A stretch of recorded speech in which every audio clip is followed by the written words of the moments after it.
கடந்த சில நாட்களுக்கு முன்பாக விடுதலை சிறுத்தை கட்சிகளுடைய தலைவர் திருமாவளவன் அவர்கள் ராஜராஜ சோழனை பற்றியும் ராஜேந்திர சோழனை பற்றியும் அவர்கள் ஏதோ தமிழ்நாட்டு மன்னர்கள் இல்லை என்பது போல ஒரு வீரதீர வசனத்தை பற்றி ஒரு கூட்டத்திலே ரொம்ப ஆவேசமாக பேசிவிட்டார். இவர்கள் தமிழ்நாட்டு மன்னர்கள் அல்ல, தமிழுக்கு எதிரியானவர்கள் என்பதை போல அவர்கள் சித்தரித்து பேசிவிட்டார்.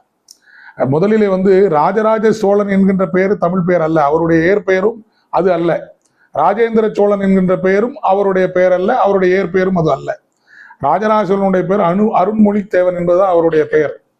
ராஜேந்திர சோழனுடைய பெயரும் அது அல்ல, அது அவருடைய பெயர் வேற. ஆனால் இது தமிழ் பெயரை, இது அவருக்கு இருக்கின்ற 41 பட்ட பெயர்களிலே அது ஒரு பெயர்.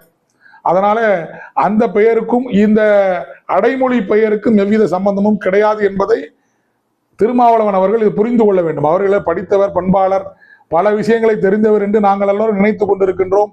ஆனால் அவரும் சிலரை போல தற்குறியாக இப்படி பேசுவார் என்று நாங்கள் இதை எதிர்பார்க்கவில்லை. தமிழ்நாட்டு ஏதோ சேர சோழ பாண்டிய மன்னர்கள் தான் தமிழகத்திலே தமிழை கெடுத்தார்கள் என்பது போல அவர் என்னமோ சமஸ்கிருதத்தையும் பிராமணர்களையும் தமிழகத்திலே அறிமுகப்படுத்தி வைத்தவர்கள் இவர்கள் தான் என்பது போல அந்த வீராவசமாக பேசுகின்ற போது, அவர் ஆவேசமாக ஒருவரை பற்றி பேசுகின்ற பொழுது, கோபமாக பேசுகின்ற பொழுது நாம் யாரை பற்றி பேசுகிறோம், அவர்களுடைய பின்புலம் என்ன, அவர்கள் செய்த சாதனைகள் என்ன, அவர்களை பற்றி வரலாறு என்ன என்பதை தெரிந்து கொண்டு பேச வேண்டும்.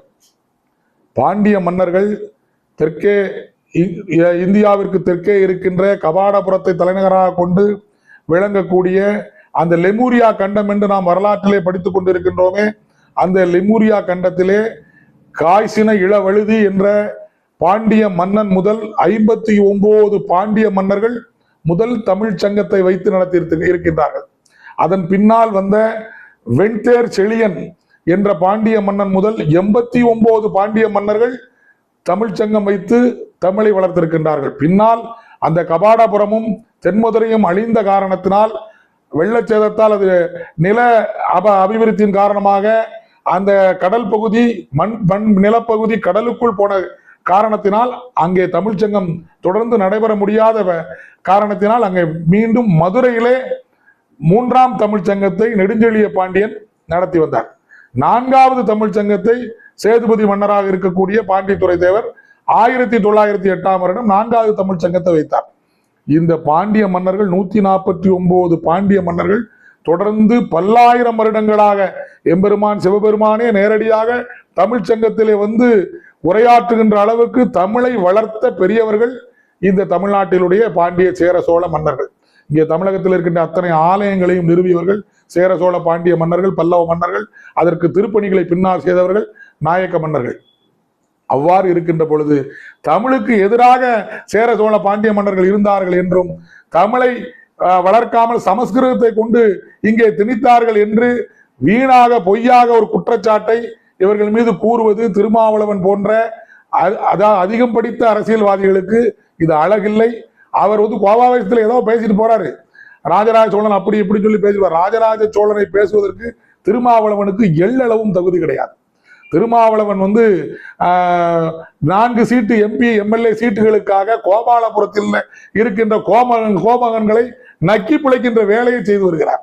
அவர்கள் என்ன, ஸ்டாலின் என்ற பெயர் என்ன, அவர் என்ன தமிழ் பெயரா, சுத்த தமிழ் பெயரா? நான் கேட்கிறேன். ராஜராஜ சோழன் தமிழ் பெயர் இல்லை, வைத்துக் கொள்வோம். ராஜராஜ சோழன் தமிழ் பெயர் இல்லை. ஸ்டாலின் என்ற பெயர் தமிழ் பெயரா? கருணாநிதி தமிழ் பெயரா? உதயசூரியன் தமிழ் பெயரா?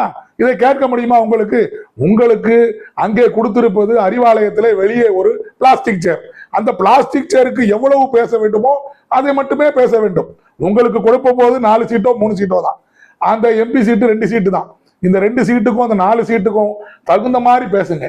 தேவையில்லாம மிகப்பெரிய தலைவர்களை பற்றியும் பேசக்கூடாத நபர்களை பற்றியும் தமிழகத்திலே பேசினால் வருகின்ற தேர்தலில் உங்களுக்கு எதிர்வினையாக போய்விடும். எதிர்வினையாக போய்விடும் என்பது நீங்கள் 4 சீட்டையும் இழந்து போகக்கூடிய நிலை ஏற்படும். தோல்வியை தழுவீர்கள் 2026 தேர்தலில். ஏனென்றால் ராஜராஜ சோழனை பற்றி பேசுகின்ற தகுதி தமிழகத்தில் எவனுக்கும் கிடையாது, உலகத்தில் எவனுக்கும் கிடையாது. இந்து கலாச்சாரத்தையும் பண்பாட்டையும் உலகிற்கே தமிழனை எடுத்து காட்டிய ஒரு உத்தம தமிழன் அவன். 9 லட்சம் படை வீரர்களை வைத்து கடற்படையை நிறுவி, உலகத்திலேயே மிகப்பெரிய கடற்படையை முதலில் நிறுவி கடற்படையை நடத்தி பல நாடுகளை வென்று இந்தியாவினுடைய பெரும்பகுதியை தமிழனுடைய ஆட்சிக்கு கொண்டு வந்தவன் ராஜராஜ சோழன். அந்த ராஜராஜ சோழனை பற்றி நீங்கள் தமிழ் பெயரிலே அவர் தமிழை வளர்க்கவில்லை என்று நீங்கள் சொன்னால் அதை நாங்கள் எப்படி ஏற்றுக்கொள்ள முடியும்? தமிழக மக்கள் எப்படி ஏற்றுக்கொள்வார்கள்? நீங்கள் இப்பொழுது தற்குறியாக மாறிக்கொண்டிருக்கிறீர்கள். அதாவது ஒன்று சொல்லுவார்கள், கண்ணுடன் சேர்ந்த அது ஏதோ சாப்பிடும்னு. அத மாதிரி நீங்கள் பன்றியுடன் சேர்ந்த ஏதோ ஒண்ணு சாப்பிடுங்கிற மாதிரி நீங்க தவறுதலா போய்கிட்டு இருக்கீங்க. எனவே அன்பு சகோதரர் திருமாவளவன் அவர்களே, உங்களுக்கு இந்த பதிவின் வாயிலாக நாங்கள் எச்சரிப்பது, வேண்டுகோள் விடுப்பது என்னவென்று சொன்னால், நீங்கள் இது போன்ற தற்குறி பேச்சுக்களை நீங்கள் படித்தவர்கள் என்று நாங்கள் நினைத்துக் கொண்டிருக்கிறோம். தற்குறி பேச்சுக்களை இனிமே நீங்கள் பேசினால் வருகின்ற தேர்தலில் நீங்கள் மக்களால் தூக்கி எறிக்கப்படுவீர்கள் என்பது நிச்சயம். நன்றி, வணக்கம்.